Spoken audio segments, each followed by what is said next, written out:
Assalamu alaikum, my dear friends and fellows. How are you? I welcome you here on my training channel. My name is Abdul Khalik. Dear friend, look, if at all somebody is happy, somebody is leading a good life,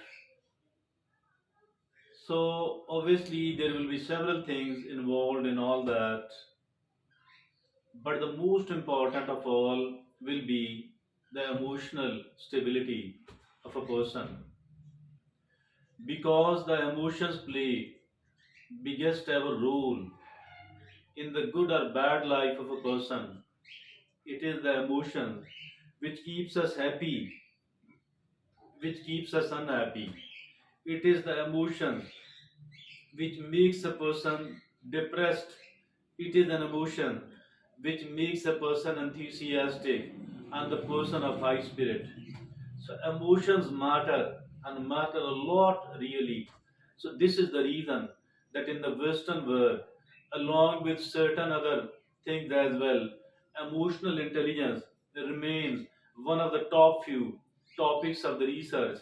That is the reason I think that we, all the people, we should learn how to somehow how to understand our emotions better. It is the emotional intelligence which is far more important for a good life of a person as compared to the IQ, as compared to the IQ intelligence quotient, as compared to so many other things as well. The emotional intelligence is more important maybe than any other thing as to the good or the bad life of a human being is concerned. So today we are going to talk about the emotion. Today we are going to talk about how to control the emotion because controlling the emotion, managing the emotion, that is that is the most important task, the most beneficial task ever for any and every human being. But unfortunately, overwhelming majority of the people here in our society as well as in the other societies, they are unaware about the importance of the emotional intelligence, about how to manage, how to control the emotion. Today we are going to talk about managing our emotions better, controlling our emotions better. And once we talk about how to manage and how to control it, there are certain rules. And today we are going to talk about the rules about, with which we can control our emotion, with which we can manage our emotion. There are certain rules, and there are five rules which are very, very important. Today we are going to talk about these five rules with which we can control our emotion, with which we can manage our emotion. Let's talk about all of those five rules. The first of all, it is differentiate between the controllable from the uncontrollable. So that is the number one thing. Differentiate between the controllable and the uncontrollable one. So my dear friends and fellows, I think we keep worrying, we remain disturbed and unhappy about the things which are totally and absolutely out of my control, out of your control, out of our control. And if at all our focus remain, if at all our focus remain about the things which are out of my control, which are out of your control, it means that we are ensuring one thing, that I'm going to stay unhappy. I shall never ever become unhappy for one reason, because I'm focused upon what is out of my control, what is uncontrollable for me. Now what we need, because I can't do anything else about all that. And if at all this be the situation, I will keep worrying, I will keep moaning and groaning, I will remain unhappy, I will remain troubled and disturbed. Why? Because I am focused upon the things which are out of my control, which are uncontrollable. I can't do anything else about all that. Now we need to shift our focus.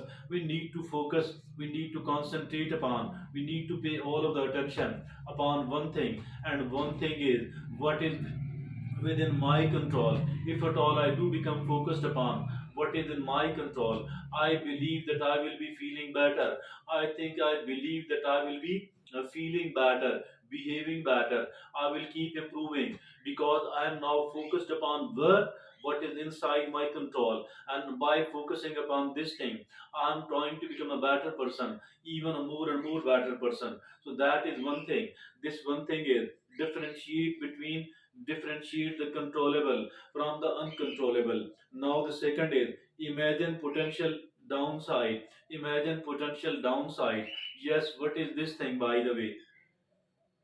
Mentally rehearse worst case scenarios. Mentally rehearse worst case scenarios, even if uncomfortable. Yes, indeed, it is uncomfortable to imagine the worst case scenarios, but I think there are certain very important uses of all that. So for this reason, imagine potential, imagine mentally rehearse the worst case scenario, even if uncomfortable.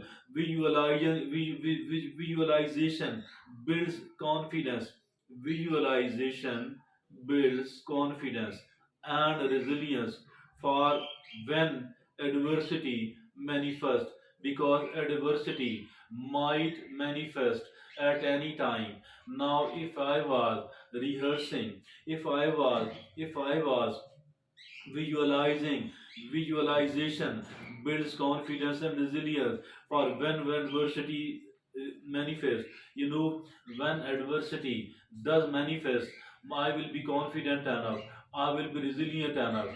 Why? Because I have been visualizing it. Because I have been preparing myself mentally for all that. It is like a psychological preparation, like a psychological preparation for all the bad things, even the worst case scenarios, even the worst kind of thing. I have visualized it and I am prepared for all that. So because of the two things, because of the visualization, because of mentally preparing myself, I am now more confident, and I am now more, apart from being more confident, I am now more resilient. And the confidence and the resilience actually makes me stronger. Now let's go toward the third rule. The third out of the five is fully experience the present. What is this, by the way? Fully experience the present. This is this is don't get trapped in the unchangeable past or uncertain future. You might have seen, even sometime we are get trapped into the unchangeable past. The past is unchangeable, totally and absolutely unchangeable. So why to focus upon all that? Simply we need to learn whatever is possible, whatever is learnable must be learned out of all that. As for the future, the uncertain future is concerned, I think that we need to pay attention to it. That we need to pay attention to all that, and we need to plan, we need to prepare, and nothing more than that at all. Never worry about the future. So as for the past and the future are concerned, I think we need to put it aside, and then we need to focus upon here and now. Then we need to focus upon here and now. That is fully experience the present. Don't get trapped in the unchangeable past or uncertain future. Awaken yourself to the richness available in the irreplaceable here and now, because the here and now, it is irreplaceable on the one hand. On the other hand there is a lot of richness in it. There are a lot of good things, and I need to imagine. I need to use my imagination to somehow find more and more better activities, more and more better things to experience. Why? Because the past is unchangeable, the future is uncertain, the present is irreplaceable. So I need to focus. I need to focus and concentrate upon here and now, here and now, here and now. I need to focus upon. I need to concentrate upon what good can I do at the moment. For because whatever good I do at the moment, it will become my past. And if at all my past is filled with this thing, with whatever good I could do, so I think my past will become a good one. If at all I am doing the best thing in my here and now. My future will automatically will become a good one. So I need to don't need to pay much of the attention except learning from my previous experiences, except planning and preparation for my future. Then focus and concentrate upon the irreplaceable here and now. That is very much important. Now this was the third rule. Now the fourth rule is cultivate resilience by welcoming hardship. Yes, we can cultivate the resilience, the ability to withstand, the ability to withstand and bounce back, the ability to withstand and bounce back. It is like, it is like tenacity. I think we need to become develop the resilience, because we can withstand, we can face, we can bear the hardship, and we can bounce back as well. So that is that is resilience. We need to build the resilience. We need to cultivate resilience by welcoming the hardship. Do not run away from the hardship. Instead of saying why me, instead of saying why me, it instead of saying why me, why not to say yes, it's me, I want to face it. I can do that. Facing the hardship, if at all we are doing it with a calm mind, with a positive mind, and with, of course, with the resolve, with the grit, it makes us more strong. It makes us more confident. We don't become weak because of that. We don't get shattered because of that. We more strong. We become more confident. Why? Because we embraced it, because we took on the hardship. Yes, I can face. Yes, I can bear. Yes, I can manage. And doing all that with a very calm mind, with a very positive mind, totally calm, totally positive, but very resolute, very enthusiastic, very courageous, very determined, very motivated, very enthusiastic. That is how we can do that. Cultivate resilience by welcoming hardship, face and radically accept, face and radically accept difficulties rather than resisting or avoiding them, rather than resisting or avoiding them. Hardships met properly, hardships met properly build strength rather than shatter you. Hardships met properly build strength rather than shatter you. Now the fifth rule. The fifth rule is orient life around timeless moral principles. Prioritize purpose and contribution over player or ego, aligning with which that is, orient life around timeless moral principle. If at all somebody is focused upon momentary player or ego, I think they are going to be destroyed.